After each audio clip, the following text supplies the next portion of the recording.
What's up guys, it's me, Jimmy, Geek. So, if you don't know the upcoming AMD Ryzen 3000 series, it's known as the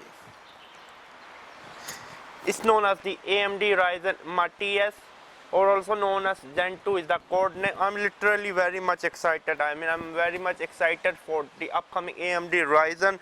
Is going to have it's called Matisse. Is going to have a 12 core 24 thread, and it's going to be like under like 350 bucks around. This is just as a rumor price point, but I'm still very much excited for it. The Zen2 architecture is going to be the next level. Intel is again going to cry at the end of the day. There is no way Intel can make a comeback after this, to be honest with you. There is literally no way Intel can make a comeback. I'm a huge AMD fanboy, so finally again AMD is back in the game. Are you excited? I'm literally very much excited. I could not tell you how much excited I am.